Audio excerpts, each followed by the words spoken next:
KCAL 9 News at 8, I'm Rob Schmidt. And I'm Susie Saw. Our coverage of the 20th anniversary of the LA riots continues now. 2 decades ago, violence exploded on the streets of South LA after 4 LAPD officers were acquitted in the brutal beating of Rodney King.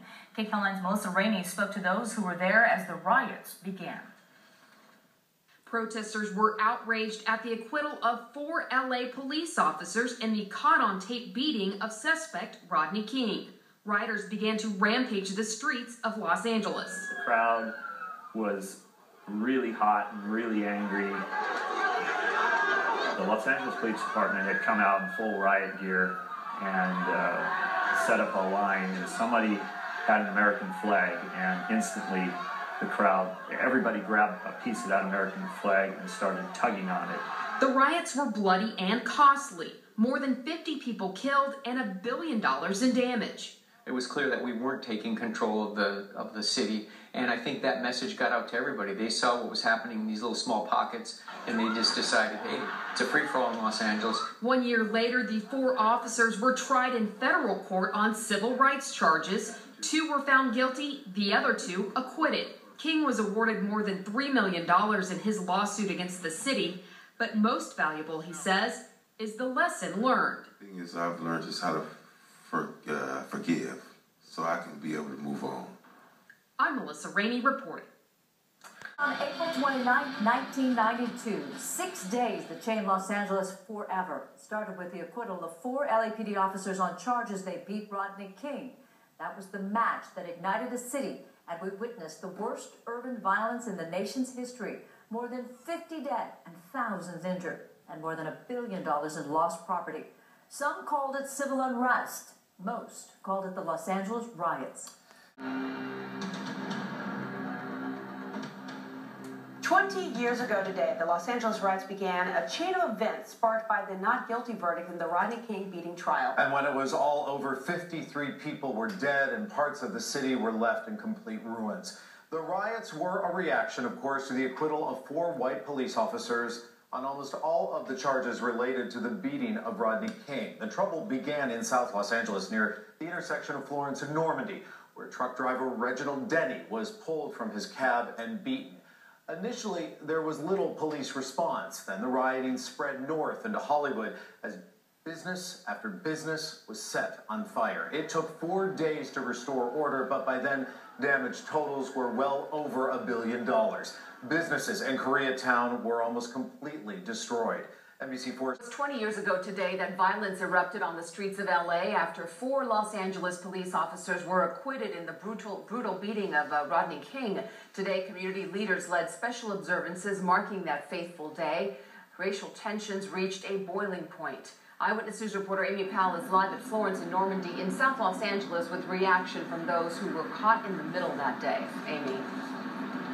Giovanna, this intersection, Florence and Normandy, was the epicenter of the riots. It was here that a truck driver was attacked, and 20 years later, this community is still healing. The jury in the above entitled action find the defendant not guilty of The shock and anger was obvious when that verdict came in on April 29, 1992. 4 LAPD officers acquitted in the beating of Rodney King. King had refused to stop when officers tried to pull him over for speeding in March of 1991. His beating at the end of a pursuit was captured on videotape, and parts of Los Angeles erupted. Businesses were looted and fires were set, devastating several communities. The intersection of Florence and Normandy was a flashpoint. Longtime neighbor. Though, with a look back, 20 years ago today, those 4 officers involved in the Rodney King beating were acquitted, and people all across this city responded, and violently in many cases. The chaos lasted for nearly 6 days. Dozens of people were killed, thousands of people were hurt.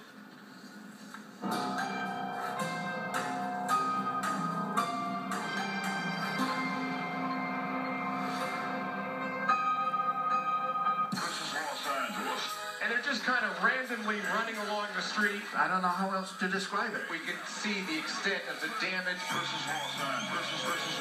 Wednesday, April 29th, 1992, and the city of Los Angeles is erupting. You've got hundreds of people who have been going in and out of this store. We can hear sirens. CHP officers just pulling up to the scene right now. For nearly 6 days, the LA area would be burned and looted following an acquittal in the Rodney King beating case. 4 LAPD officers walked away from a Simi Valley courtroom that afternoon, and within minutes, angry crowds began to gather. Downtown at Parker Center, hundreds of people stormed the main entrance, while in South Central, rock and bottle throwers were attacking motorists and taking over the intersection of Florence and Normandy. I thought this guy was dead, and I was helpless. I couldn't do anything. Helicopter pilot Bob Turr was circling over that intersection and shot the infamous pictures of truck driver Reginald Denny being attacked. The truck was stopped. The driver was pulled out of the vehicle, dragged to the ground, and viciously beaten. First with kicks and punches, then with a thrown brick to the head. He takes it, and just like a baseball pitcher, pitches it right into the head of Reginald Denny. It was the worst experience imaginable. Literally seeing somebody killed before my very eyes. Retired LAPD Lieutenant Ricky Banks grew up near Florence and Normandy and was on patrol as the chaos and the hostility began to spread. I knew people were angry. I knew people were upset.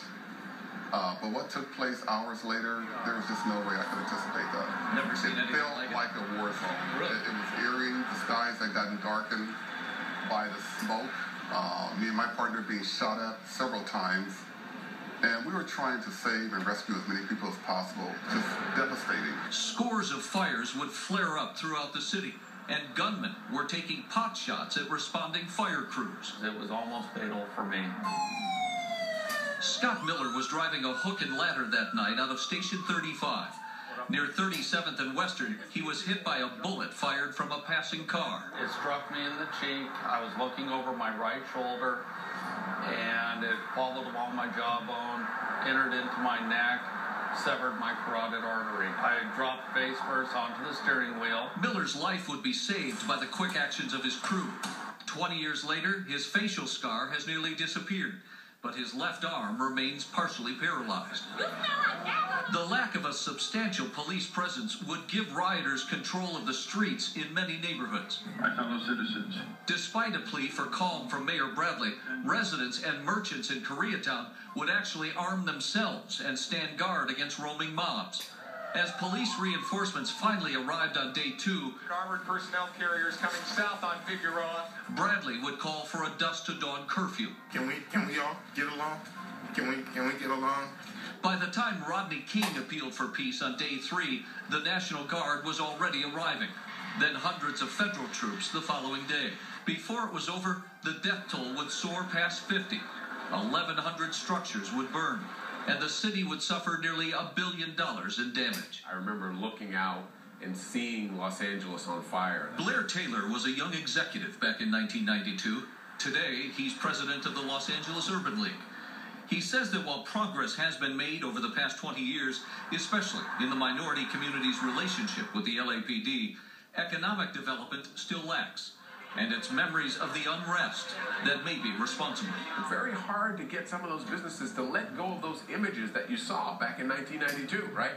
And sort of think of this as a viable place to do business. One need only drive through some of the affected neighborhoods today to see the empty lots and the boarded windows. Lingering scars of a nightmare still with us 20 years later. This is Los Angeles. And